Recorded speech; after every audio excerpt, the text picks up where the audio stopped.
Speaker, this John 3:3 has a lot of permutations with His Excellency President John Dramani Mahama. Mr. Speaker, let me just make a simple reference. This is the third time John Mahama has been made President of the Republic of Ghana. So what it means is that he was president the moment President John Evans Satamils died, whose demise and how it happened, we have not been able to respond to till date. After President Mills's death. This is not an economic transformation. This is economic suffocation. The government promised a reset. What Ghanaians are experiencing is economic fatigue. President Mahama came back 2012 to 2016. And President Mahama is back again. He came to this hallowed chamber and he said to us, Ghana is back. Ghana is back. Mr. Speaker, do you know what is back? Incompetence is back. Mr. Speaker, do you know what is back? Deceit is back. And Mr. Speaker, do you know what is back? Recklessness is back. Disregard for human beings is back. Mr. Speaker, and I will show you how. Every burden is on my head. From you people, you are suffering. You come, leaders, speak for us. Then when they are taking me to privileges, you won't stop them. Mr. Speaker, the truth is that. Listen, the highest level of danger NDC Ghana audio. The highest level of danger NDC Ghana audio. Now, here, Honorable Jerry Ahmed Shaibu, I'm making statement in Parliament. Now, Parliament, ever since you were John Dramani Mahama, this State of the Nation address at the Baye, Parliament, the majority, refuse to say on be debate on that. Now, Emra, when him says secret, only say debate no, anke was so moyen in tem, but omufi so moyen in temwa. Ghana for ebe Ghana for ebe commenting, Ghana for ebe exposure. And to win him time on what debate no question. Debate no was about or more debate be 6, 7, 8 going, and almost started debating. Now had be Honorable Jerry Ahmed Shaibu, I'm making statement to be said. John Dramani Mahama, a quotation man, say Bible, a cancer be. Then some more kind of quakuti diaba. And what just a John Dramani Mahama no must say. Waba for frono, Makore Brandina Bano. Munim de wade baye. Ever since ya anklata ewuye ye nyehunu di kun. But John Dramani Mahama Abbas for the second time, so third time. Still on your ready to obey investigation. 2, John Dramani Mahama, the banner or baye no. Incompetency, and what the baye. And in fact, I would have a lot to discuss today. I would have a lot to say today. The rate of doomsa air cost for Ghana Hanon. What the Jebre Nyankongotie and read debate your course. NPP, Member of Parliament, no more drinchre. Yankoti or more drinchre. Emra, Miami Mami Patricia PJ. Ononso Chirenadi. I'm Alexander Afoyomakins, minority leader, honorable. What's Renadrin? Not Jebrena video no quit. Wama mocho madwi na no magada baye kakra ena mdiamo hwebi ne tie nkoma e course ne enada NDC e de bre Ghana for din tientia na nkoma mpese debate no ebe course no BBC. Mr. Speaker, let me first start by making reference to the biblical quotation John 3:3. And Mr. Speaker, John 3:3, with your permission I read. Jesus answered and said unto him, Verily, verily, I say unto thee, except a man be born again, he cannot see the kingdom of God. Unquote. Mr. Speaker, this John 3:3 has a lot of permutations with His Excellency President John Dramani Mahama. Mr. Speaker, let me just make a simple reference. This is the third time John Mahama has been made President of the Republic of Ghana. So what it means is that he was president the moment President John Evans Satamils died, whose demise and how it happened, we have not been able to respond to till date. After President Mills's death, sorrowfully, sadly, President Mahama took over. President Mahama came back 2012 to 2016. And President Mahama is back again. He came to this hallowed chamber and he said to us, Ghana is back. Ghana is back. Mr. Speaker, do you know what is back? Incompetence is back. Mr. Speaker, do you know what is back? Deceit is back. And Mr. Speaker, do you know what is back? Recklessness is back. Disregard for human beings is back. Mr. Speaker, and I will show you how. First of all, let's start with the cocoa farmers.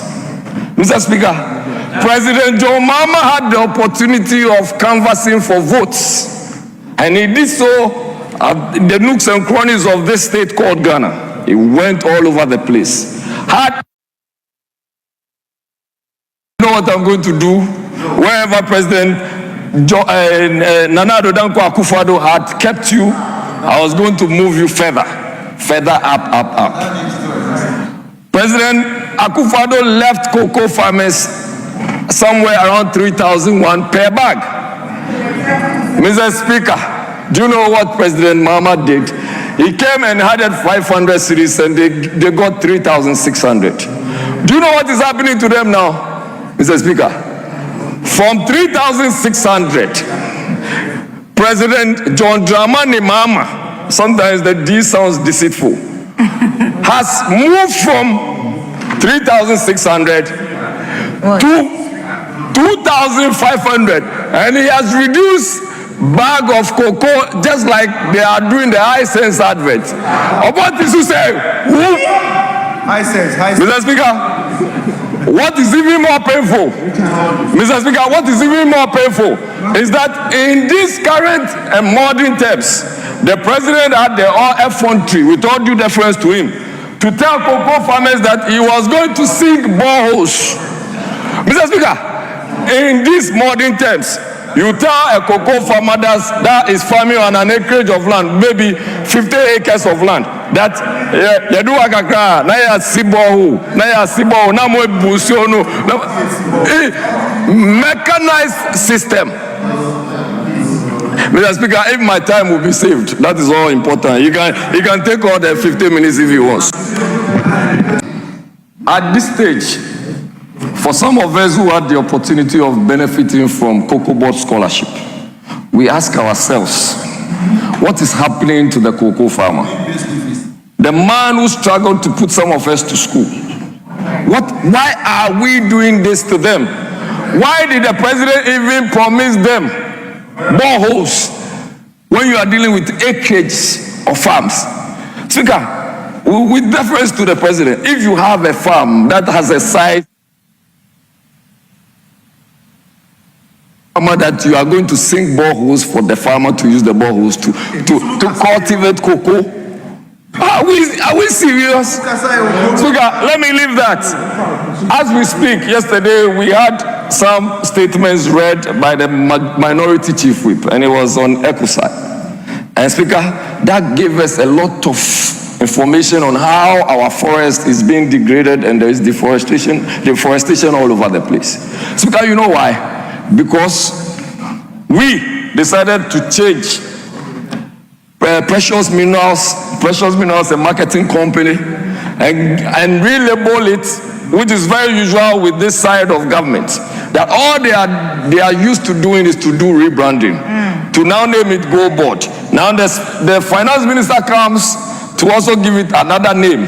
What are they doing? All they are doing is to encourage galamsey. Speaker, everywhere you pass, there is galamsey. Yes. There is eminent death trap in Bole, where the president comes from, because of galamsey activities. Black vote. Speaker, galamsey has become a problem to the extent that if we do not take care, including yourself, you will not be found alive in the next 20 years. What is happening? There are kidney issues, just like even the Minister of Health even came to talk about.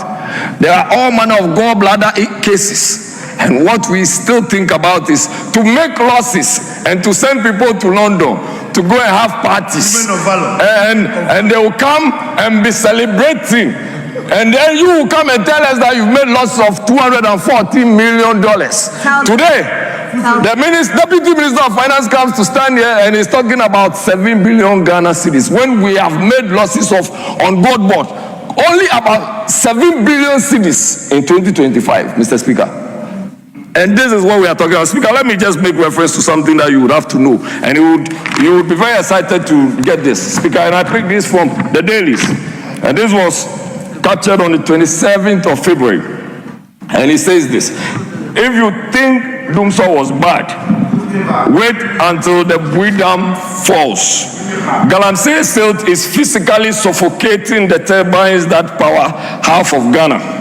We are trading 24/7 electricity for a few bars of gold today.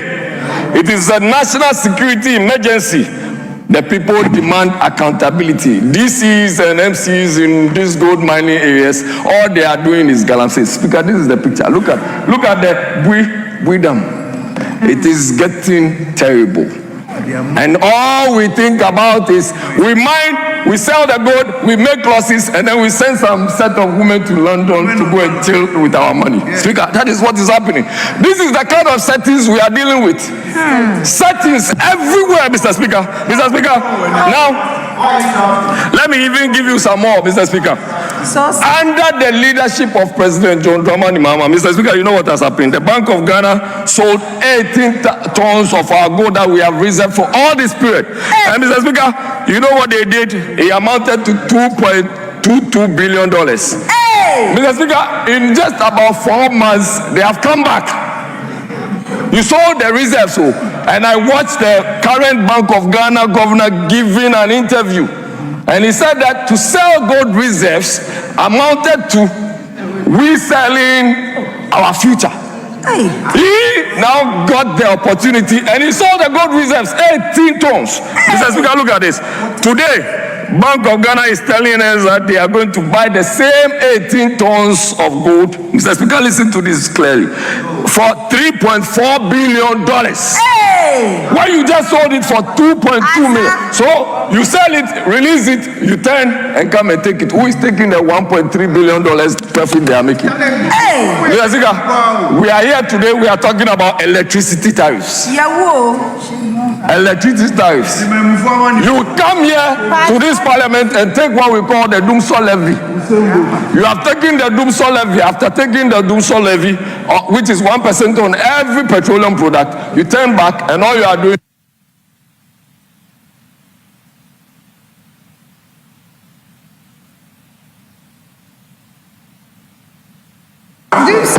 Mr. Speaker, let me even finish with this. Mr. Speaker, you know what happened? You know what? I'm extremely, Mr. Speaker, I'm extremely grateful to you. Mr. Speaker,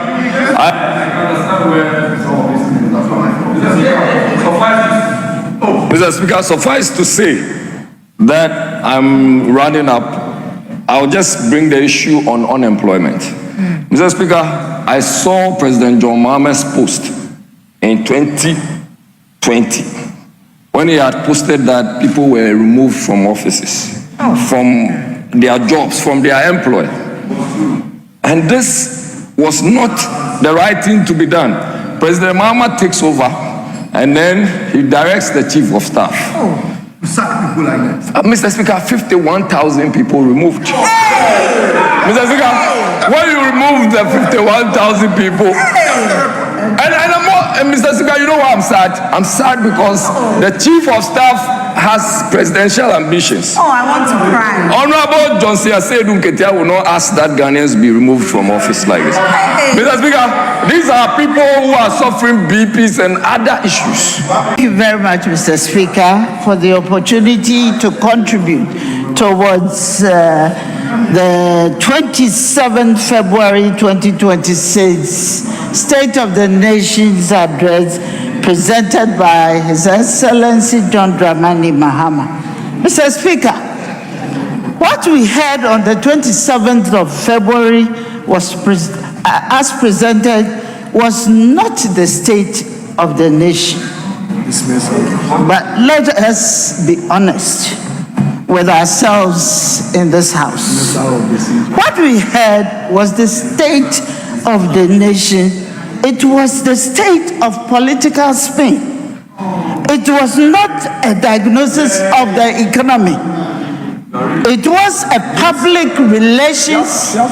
It was a public relations exercise wrapped in statistics and decorated with slogans. Yes.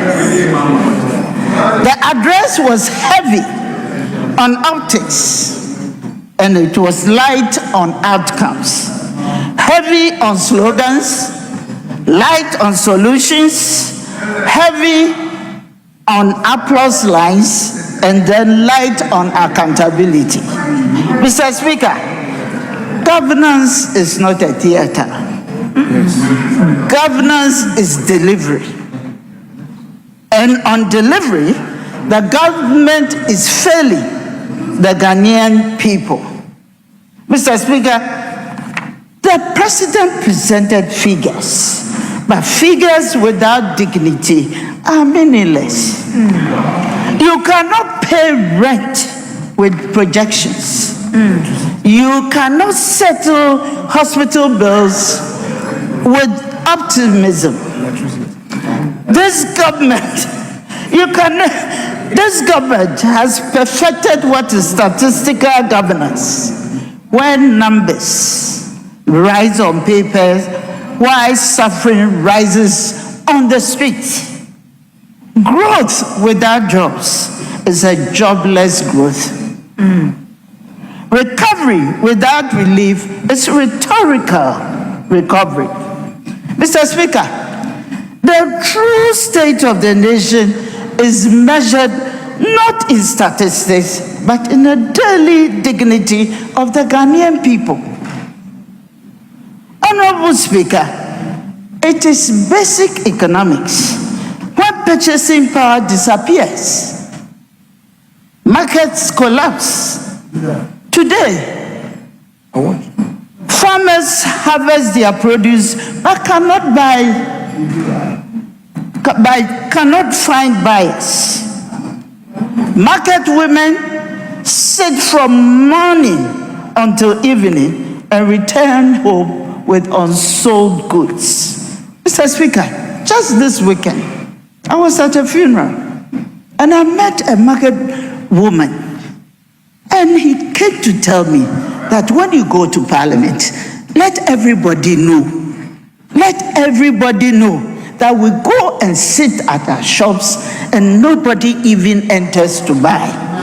And this is the state for which the president is projecting to us as Ghana has come back economically.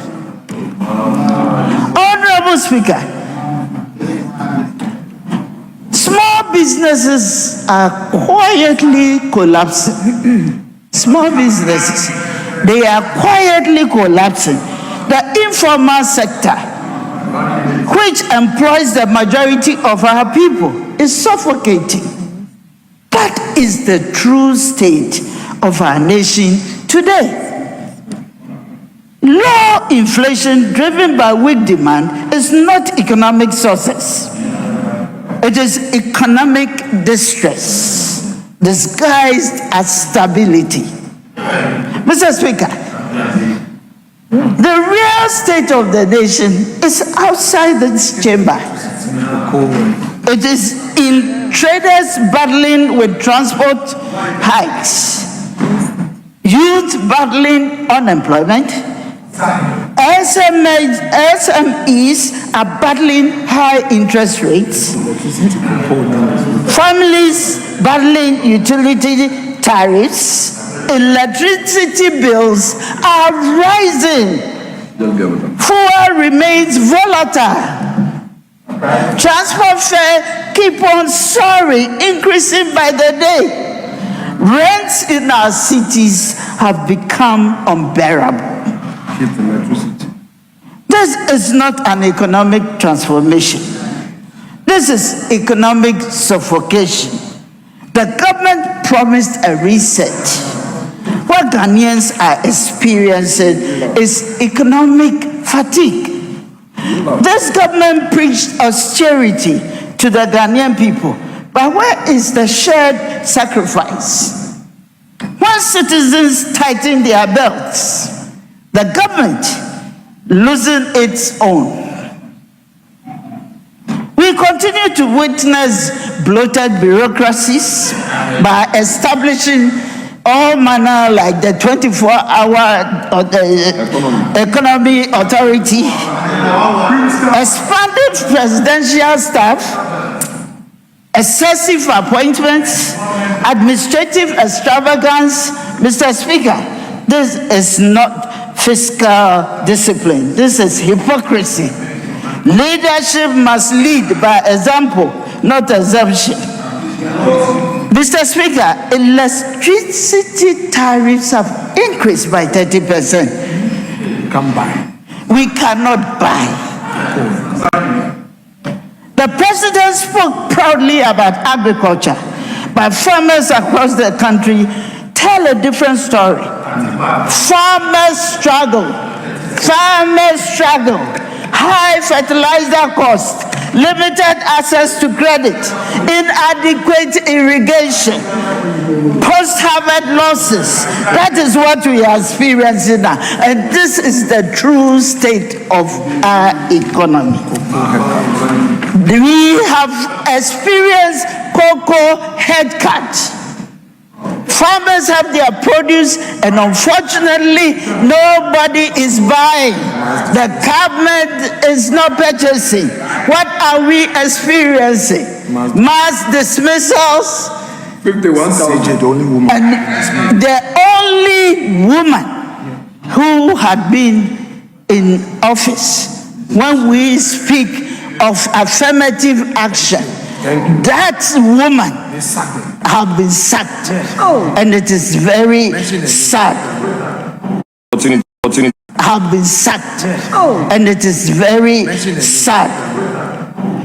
I'm talking about the Chief Justice, Justice Tokono, at this point in time. Mr. Speaker, I'd like to also emphasize that when farmers cannot recover their investments, they reduce production the following season. And that is how food insecurity begins. Not with drought, but with failed markets and failed policy. Our cocoa farmers, once the pride of this nation, are now struggling to survive. Perfect. Some are abandoning cocoa farms, others are selling land to illegal farmers, illegal miners, and this is not the agricultural crisis that we know. It is a national tragedy. Mr. Speaker, our rivers are dying. Our forests are disappearing. Our farmlands are being destroyed. Illegal mining continues to poison our waters, our water bodies, and destroy communities. Cases of kidney disease and respiratory disease are rising in affected areas when young people are illegal miners as the only viable livelihood. It is not a youth failure. Mr. Speaker, the youth of Ghana remember the promises they were promised. 1 job, 3 jobs. 3 shifts. They have failed to recruit into the force. They were promised 1 job, 3 shifts. 1 million coders, industrial transformation, mass job creation. Today, graduates roam the streets of certificates, but no opportunities. Thank you. I am a minority leader.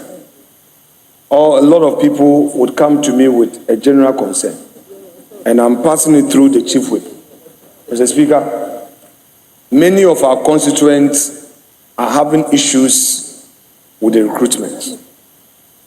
They write aptitude tests, they get locked out, they are spending money. It's unbearable, and the pressure is on us. This side of the house, that side of the house, Mr. Speaker, not 1, not 2, several MPs. Mr. Speaker, leader, talk some for us. Mr. Speaker, I don't know about you. The same thing. But Mr. Speaker, let the record hear you. That you also having the same thing. This is your mouth. They won't know. When Afenyo Markin says it, they say contempt. But I'm speaking the truth. Every burden is on my head. From you people, you are suffering. You come, leader, speak for us. Then when they are taking me to privileges, you won't stop them. Mr. Speaker, the truth is that no, it's a fact. Stop. Let's not be doing partisanship with everything. Mr. Speaker, the truth is that the recruitment into police, fire, prisons, immigration is becoming problematic. Mr. Speaker, I don't want anybody to misinform the minister. I am not directing any attack on his person. No. I just want to put the facts right. Don't pretend your constituents are not on your case. Mr. Speaker, these unemployed youths, they go to the center, they say you are supposed to go through aptitude tests, you get under the system and you are locked out. The question, somebody told me, he was asked a question, what is the size of a basketball court? You want to go to police, then you have to answer a question. The AI system that has been deployed must be customized and to ask relevant questions. It cannot be generalized. It's AI, so you are asking general questions. Mr. Speaker, the military did something good. They created a system where people entered to write the aptitude test direct. Mr. Speaker, if it is possible, the system should be changed to enable our boys and girls who are even not educated on ICT to write it manually, so that a proper system is put in place which will allow them to go into the AI space. I am for AI. I am for IT. But you cannot suddenly call somebody from Punkugru who doesn't know anything about IT and wants to join the force work, and you are told that go and write aptitude tests via AI, and if you don't have any means, you fail. Mr. Speaker, this is not political, and I don't want it to be misconstrued.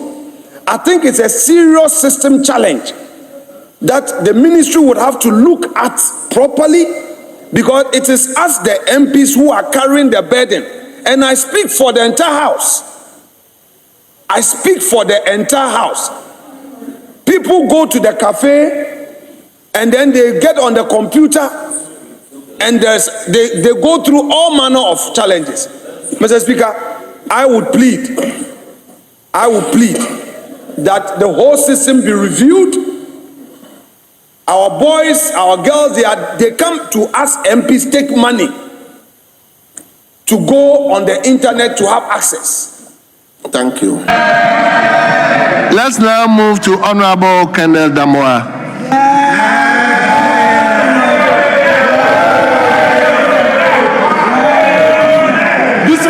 This man.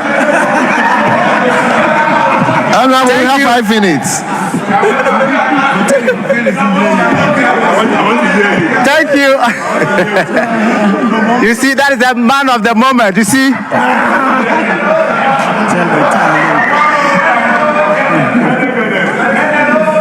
Thank you, Mr. Speaker. His Excellency the President came here. We had high hopes for him, and he addressed some of the issues critically facing the country. But the major ones, unemployment. Unemployment is a very big issue in this country. And when we talk about unemployment, we are dealing with the public and the private sector as well. And the public sector engages a lot of our people than the public sector. So the expectation is that more emphasis will be put on the private sector.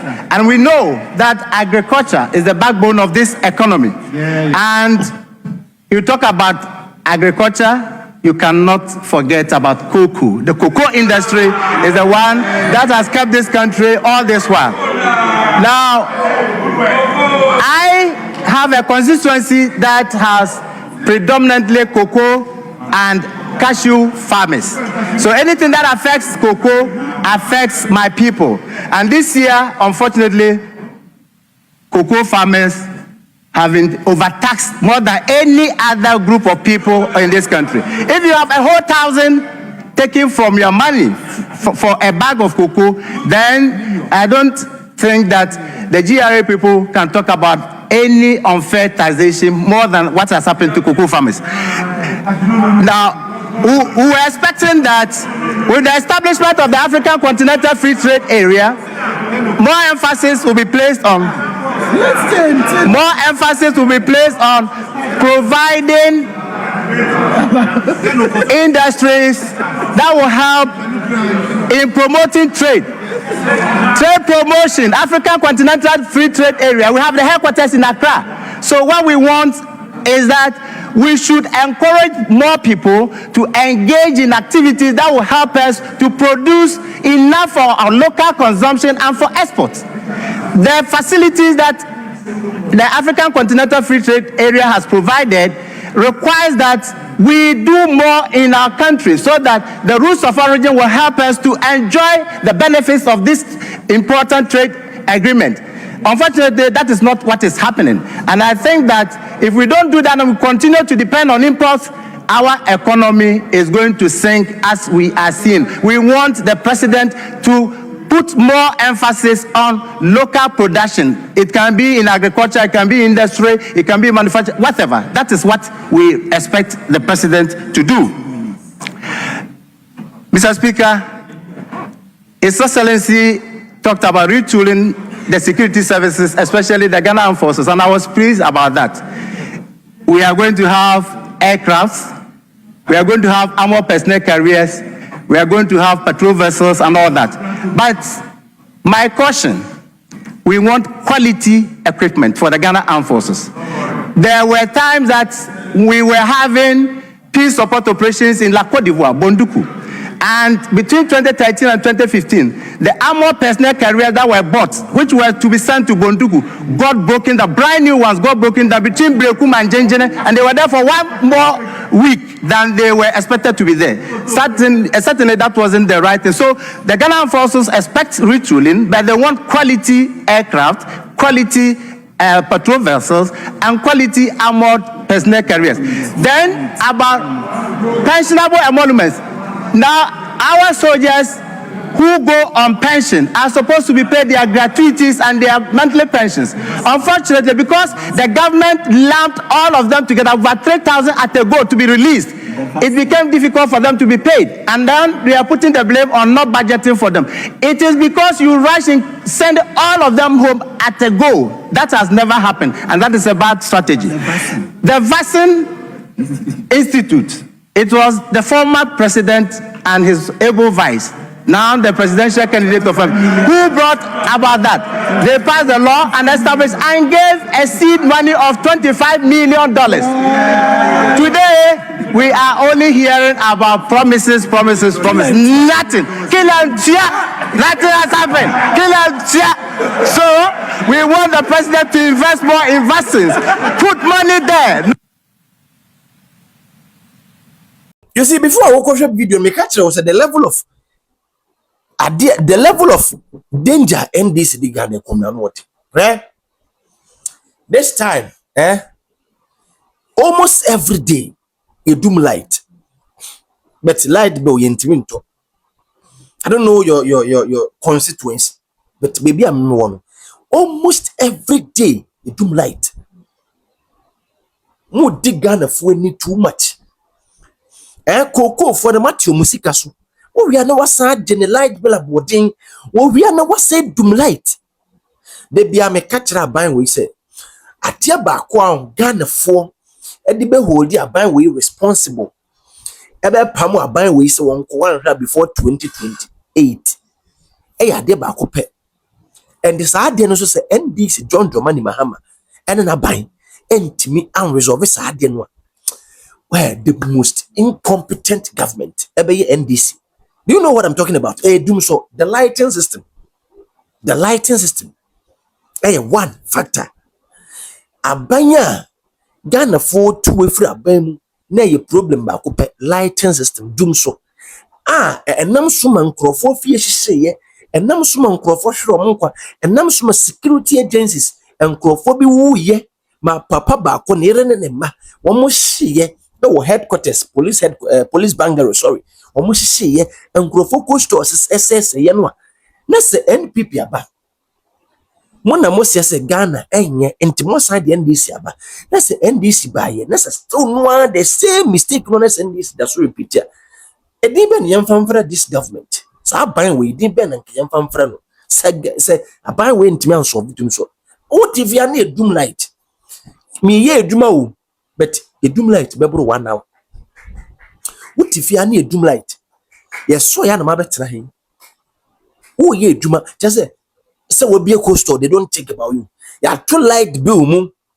mo did dum so levy one city na mo da so dum light yo honorable Jerry Amechaibu can some chira mo say level of incompetency na be high I say ade no wontimi aka say wontimi na obi nsuo enoma no amoye no hwekoko for dem de kokofo mo wi a mo nchire mo basa enoma no amoye no it is not helping the people of Ghana and the ankanjira mo na yeboa mo dum light anyhow mo begin anyhow ade no amo say aban no otiso no wanya no nti Ghana fo nsese na Ghana fo tie mu sufra nsesa no monye the right things anyasa mo begin otoporously this government and amakano say government we entimi anso vidum so ahụ minim dia e be fra government we but anklate wo no and Nigeria med eka no still na ye hunu de ku no and this for so your madwen so ma de ku papa no